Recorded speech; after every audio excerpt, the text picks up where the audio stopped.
Prime minister যে উদ্যোগ গ্রহণ করেছে সেটিকে বাস্তবায়ন করার জন্যই আজকে এখানে আসা, এবং আমরা আশাবাদী আগামী 4 থেকে 6 মাসের মধ্যেই আমরা এইগুলিকে বাস্তবায়ন করতে পারবো এবং নাগরিক সুবিধাগুলিকেও আমরা সুযোগগুলি তৈরি করে দিতে পারবো। হচ্ছে 4টা বাস টার্মিনাল, ডিপো না, 4টা বাস টার্মিনাল।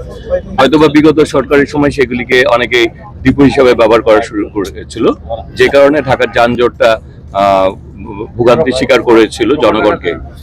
আমাদের 12 ফেব্রুয়ারি আমাদের বর্তমান সম্মানিত মাননীয় প্রাইম মিনিস্টার জনাব তারেক রহমান, তিনি ঢাকাকে যানজট মুক্ত করার জন্য সমন্বিত বিভিন্ন ধরনের উদ্যোগ গ্রহণ করেছেন।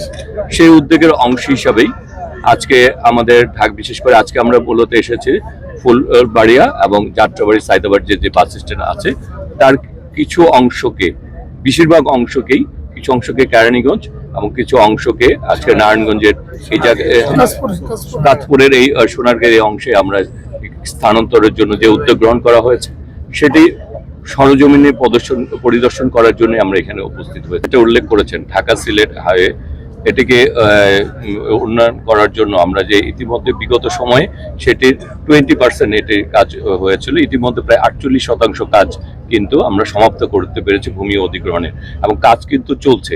যেসব জায়গায় ভূমি অধিগ্রহণ করা ইতিমধ্যে সম্ভব হয়েছে সেই জায়গায় এবং সেটি বাস্তবায়ন রাস্তার কাজও শুরু হয়ে গিয়েছে। আমরা এবং আমাদের সরকারও ঢাকা সিলেট হাইওয়ে এটি উন্নয়ন করার জন্য অলরেডি বাস্তবায়নের কাজ চলছে। আমি নিজেও সেই এলাকা পরিদর্শন করেছি।